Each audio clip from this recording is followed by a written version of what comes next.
the contract situation that's currently going on right now with Shemar Stewart and the Cincinnati Bengals.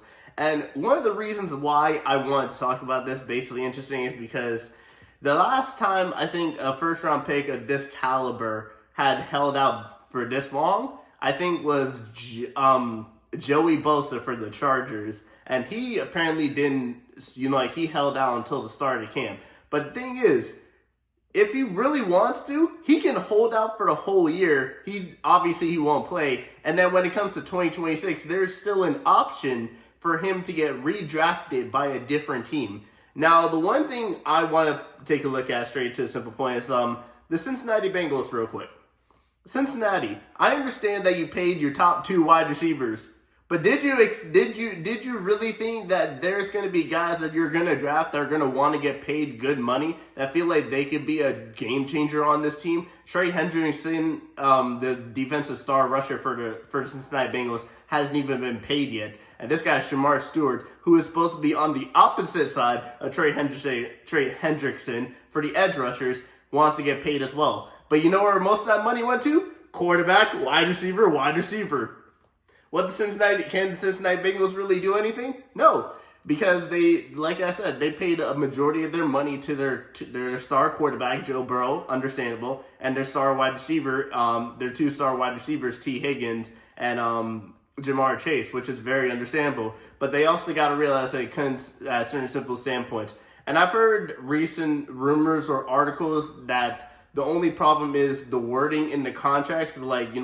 They're going to change it, he'll lose money if he misses out, if he gets suspended, if he does a legal hit, if he gets penalties or anything like this. And it's just that's going to be a part of the game. I don't really feel like that should be taken out unless he does it on purpose. The guy that they drafted, Vontaze Burfict. Unless he's somebody like that, that's understandable. But for a guy that's just coming out of the draft and you never really heard him have personal issues or problems on the field, I don't really understand that. And I can understand that Shemar Stewart wants to get his money. I believe out of all the first round picks, he is the only one that hasn't signed a contract. And not only that, I've heard a rumor that their second round pick that they selected in the draft has not signed a contract either. And that's foretelling anything. And I believe the same situation is going on with that.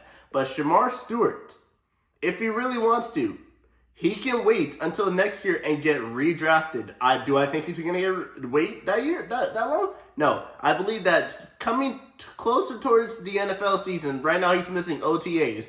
Coming towards the NFL season, I'd probably say late July, early August, you'll probably hear around that time that Shemar Stewart was signed with the Cincinnati Bengals. And let's not forget, this Cincinnati Bengals team is going to need to perform.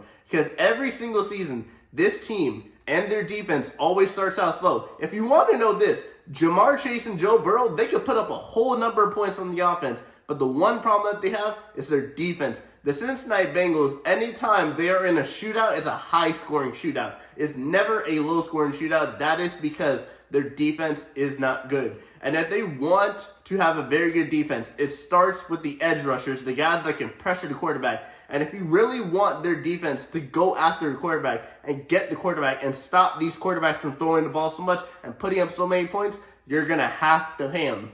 But you also got to realize that when it came down to the contract situation, you decided to pay Jamar Chase. Fair enough. You decided to pay T. Higgins. Fair enough. You paid Joe Burrow first. Fair enough. But you also got to have some money left over for the other guys too. Because you can't just prioritize the two, your quarterback and receiver, and then not prioritize the rest of the team. So they're coming down to a point right now where they have to realize, hey, maybe we shouldn't have paid Joe Burrow and Jamar Chase all this money, especially Jamar Chase and T. Higgins all at once, basically all this money, and then had nothing and just expected our draft picks to just sign the contracts we give them. They're going to get a decent amount of money, but remember, there's some guys that can turn out to be freaking superstars out of this draft. And I believe that Shemar Stewart has the potential to be a star player in this draft. And so if he wants to get paid his money that he deserves, fair enough, go get paid his money. But in terms of this whole contract situation with the Cincinnati Bengals and Shemar Stewart, it's going to be a very interesting one to see how long Shemar Stewart still holds out. And will the Cincinnati Bengals actually pay him his money that he wants? which I don't even know at this current standpoint right now, because we haven't even heard any discussions on like what's the rumor, like what's the contract offer they've offered him, or if they have. I haven't really seen it. But let me know what your opinions are in the comments down below, and I'll see you guys all next time. Peace.